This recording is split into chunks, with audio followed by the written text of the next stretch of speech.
High friends, welcome to my YouTube channel.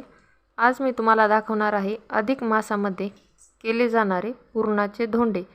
चला तर पाहूया हे पुरणाचे धोंडे करायचे कसे। एकदम साधी आणि सोपी रेसिपी आहे। यामध्ये पुरण कसं तयार केलं याचा सुद्धा व्हिडिओ मी लवकरच अपलोड करणार आहे। असेच नवनवीन व्हिडिओ पाहण्यासाठी तुम्ही माझ्या चॅनलला सबस्क्राइब करायला विसरू नका। तर बघा, आता इथं मी साधं मळलेलं पीठ घेतलं आहे, जे की पोळ्या किंवा चपात्या करण्यासाठी आपण वापरतो, आणि पुरण घेतलेलं आहे।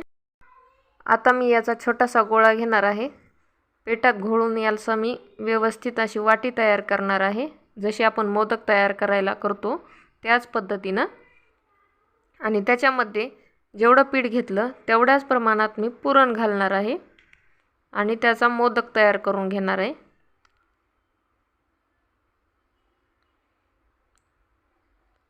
या मोदकाला थोडीशी शेंडी काढलेली असती, ती शेंडी अशी आपल्याला दाबायची, परत गोल फिरवायचं आणि थोडंसं हलक्या हाताने प्रेस करून घ्यायचं। झाला आपला धोंडा तयार। अशाच पद्धतीने मी अजून धोंडे तयार करणार आहे। धोंडे म्हणलं की 33 लागतात। मी असेच 33 धोंडे तयार केलेले आहेत। तुम्ही बघा, आता अगदी सेम प्रमाणात सगळे सारखेच केलेले आहेत। आता हे तळून घ्यायचे आहेत आपल्याला, तव्यावर भाजायचे नाहीत। तळलेले धोंडे छान लागतात, तव्यावर भाजले तर ते कचरट राहतात, त्यामुळे आपल्याला हे तेलामध्ये डीप फ्राय करून घ्यायचे।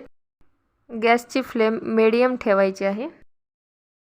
हे धोंडे आपल्याला गोल्डन कलर येईपर्यंत तळायचे आहेत। डायरेक्ट ह्याला हलवायचं नाही, थोडेसे एका साईडने तळून घ्यायचे आणि मग आपल्याला याला चमच्याने हलवून घ्यायचे। तसेच खरपूस सोनेरी रंगावर आपल्याला सर्व धोंडे तळून घ्यायचे आहेत। व्हिडिओ कसा वाटला ते नक्की कमेंट करून सांगा आणि व्हिडिओ शेवटपर्यंत पाहिल्याबद्दल तुमचे मनापासून धन्यवाद।